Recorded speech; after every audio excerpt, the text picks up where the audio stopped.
নমস্কাৰ মৰমৰ অকনিহত মই বৰ্ণালী শইকীয়া বাইদেৱে তোমালোকলৈ লৈ আহিছো তোমালোকৰ স্পন্দন পাঠ্যপুথিখনৰ 6 নম্বৰ অধ্যায়ৰ 8 নম্বৰ অংশটি আহাচোন এই অংশটিত কিনো আছে চাও ভাষা অধ্যয়ন আহাচোন পঢ়ি চাও কিনো আছে 3 তোমালোকে পাঠত জ্ঞান শব্দটো পাইছা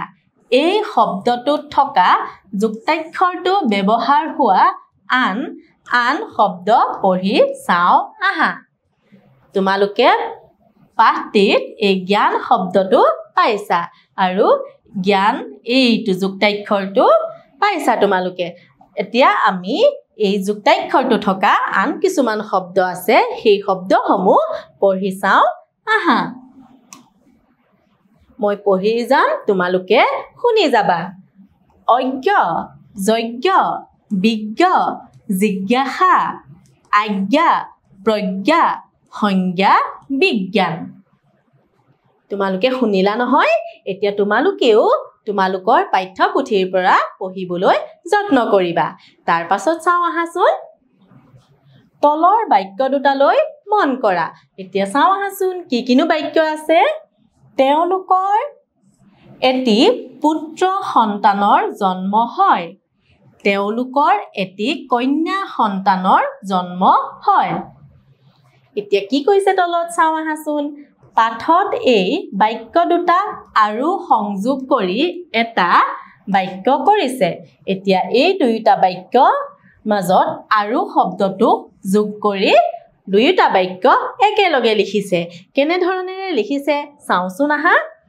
তেওঁলোকৰ এটি পুত্ৰ আৰু এটি কন্যা সন্তানৰ জন্ম হয় এতিয়া দুইটা বাক্য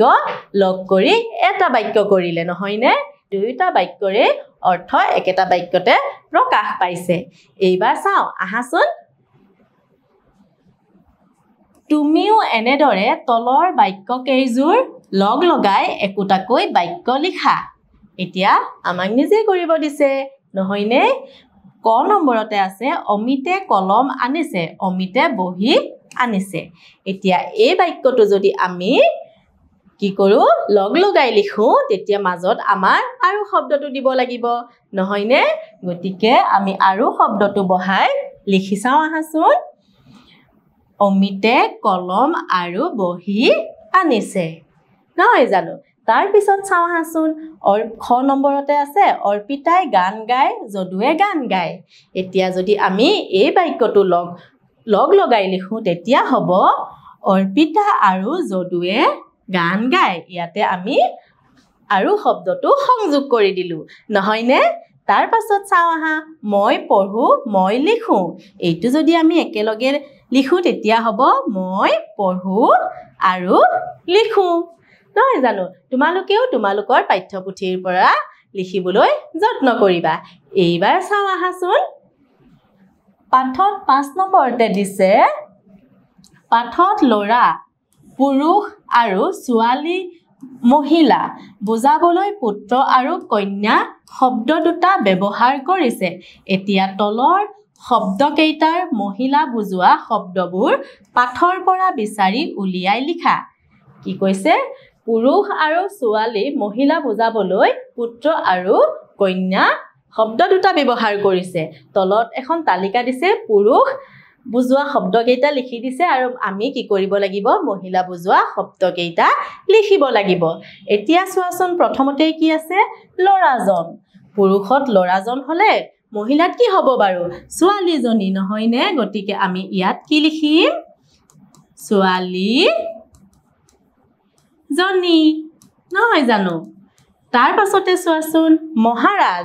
মহাৰাজ পুৰুষ বুজোৱা শব্দ মহিলা বুজোৱা শব্দ হ'বলৈ হলে কি হ'ব মহাৰাণী নহয়নে তাৰ পাছতে আছে স্বামীৰ মহিলা বুজোৱা শব্দ হ'বলৈ হলে কি হ'ব স্ত্ৰী নহয় জানো এতিয়া তোমালোকেও লিখিবলৈ যত্ন কৰিবা এইবাৰ চাও আহাচোন জ্ঞান সম্প্ৰসাৰণ ভাবো আৰু লিখো আহা ক নম্বৰতে আছে অহল্যাবায়ে সকলো কাম নিয়াৰিকৈ কৰিছিল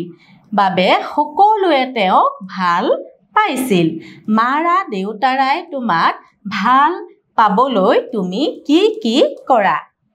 এতিয়া কি কৈছে ইয়াত অহল্যাবাইয়ে সকলো কাম নিয়াৰিকৈ কৰিছিল বাবে সকলোৱে ভাল পাইছিল তেওঁক আৰু তুমি তোমাৰ মাৰা দেউতাৰাই ভাল পাবলৈ তুমি কি কি কাম কৰা বাৰু নিশ্চয় ভালদৰে পঢ়া শুনা কৰা মা দেউতাক সহায় কৰি দিয়া কামত নহয়নে গতিকে তোমালোকে কি কি কৰানো আলোচনা কৰিবাচোন সমনীয়াৰ লগত এইবাৰ চাওঁ আহা খ নম্বৰতে আছে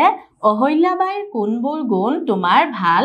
লাগিছে লিখা ইতিমধ্যে আমি ৰাজমাতা অহল্যা পঢ়ি আহিলো নহয়নে পাঠটি গতিকে এই অহল্যাবাইৰ কোনবোৰ গুণ ভাল লাগিছে তেওঁৰ ধৰ্মনিষ্ঠা আছিলে তেওঁৰ দৃঢ় মনোবল আছিলে তেওঁ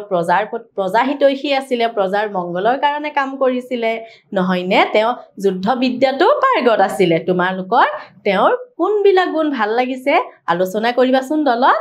এইবাৰ চাওঁ আহা গ নম্বৰতে আছে অহল্যাবাইক লগ পোৱা হলে তুমি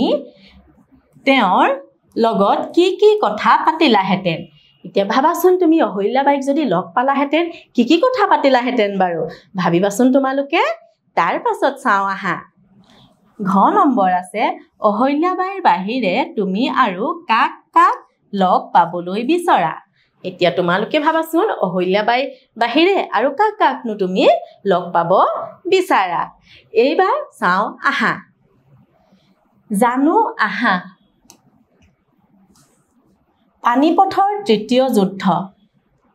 পঢ়ি চাওঁ আহাচোন কিনো আছে এই যুদ্ধ 1761 খ্ৰীষ্টাব্দত সংঘটিত হয় এই যুদ্ধখন আফগান আৰু মাৰাঠাসকলৰ মাজত হৈছিল যুদ্ধত মাৰাঠাসকল পৰাস্ত হৈছিল এতিয়া তোমালোকে গম পালানে পানিপথৰ তৃতীয় যুদ্ধ কাৰ মাজত হৈছিলে আফগান আৰু মাৰাঠাসকলৰ মাজত কেতিয়া হৈছিলে 1761 খ্ৰীষ্টাব্দত আৰু এই যুদ্ধত মাৰাঠাসকল পৰাস্ত হৈছিলে আৰু এইফালে চোৱাচোন এই যুদ্ধৰ এখন ছবি তোমালোকক ইয়াত দিয়াই আছে তাৰ পাছত চাওঁ আহাচোন কিনো আছে সোমনাথ মন্দিৰ আমি পাইছিলো নহয় পাঠটিত সোমনাথ মন্দিৰৰ বিষয়ে নহয়নে এতিয়া পঢ়ি চাওঁ আহাচোন আৰব সাগৰৰ পাৰত গুজৰাটৰ দেওপতনত সোমনাথ মন্দিৰ অৱস্থিত ই এটা শিৱ মন্দিৰ প্ৰতিদিনে ইয়ালৈ বহুতো তীৰ্থযাত্ৰী আহে বিদেশী শত্ৰুৱে এই মন্দিৰত 17 বাৰ আক্ৰমণ চলাইছিল ৰাণী অহল্যাবাইয়ে এই মন্দিৰ নতুনকৈ সজাইছিল এতিয়া কি কৈছে সোমনাথ মন্দিৰ ক'ত আছে গুজৰাটৰ দেওপতনত আৰব সাগৰৰ পাৰত আছে আৰু এই মন্দিৰ ভাগ হ'ল এভাগ শিৱ মন্দিৰ আৰু প্ৰতিদিনে বহুতো তীৰ্থযাত্ৰী তালৈ যায় এই মন্দিৰত 17 বাৰকৈ বিদেশীয়ে আক্ৰমণ চলাইছিল আৰু ৰাণী অহল্যাবাইয়ে এই মন্দিৰ ভাগ নতুনকৈ সজাইছিল ইয়াতে ছবিখন দি থোৱা আছে দেখিছানে এই সোমনাথ মন্দিৰ এইবাৰ চাওঁ আহাচোন হুলকাৰ মাৰাঠাসকলৰ এটা ফৈদ তেওঁলোক ইন্দোৰৰ শাসনকৰ্তা আছিল পৰৱৰ্তী সময়ত তেওঁলোকে স্বাধীন ৰাজ্যত পৰিণত হৈছিল কিন্তু 1818 খ্ৰীষ্টাব্দত তেওঁলোকৰ ৰাজ্যৰ ইংৰাজৰ কৰতলীয়া হয় এতিয়া হুলকাৰ কি হয় মাৰাঠাসকলৰ এটা ফৈদ হয় আৰু তেওঁলোক ইন্দোৰৰ শাসনকৰ্তা আছিল আৰু তেওঁলোকে কি কৰিছিলে পৰৱৰ্তী সময়ত তেওঁলোকে এখন স্বাধীন ৰাজ্যত ইন্দোৰ নামেৰে স্বাধীন ৰাজ্যত পৰিণত হৈছিল আৰু 1818 খ্ৰীষ্টাব্দত তেওঁলোকে কি হয় এই ৰাজ্যখন ইন্দোৰ ৰাজ্যখন ইংৰাজৰ হাতলৈ গুচি যায় মৰমৰ অকণিহঁত এই অংশটি ইমানতে সামৰিছো আগন্তুক দিনত এটি নতুন অংশলৈ পুনৰ আহিম ধন্যবাদ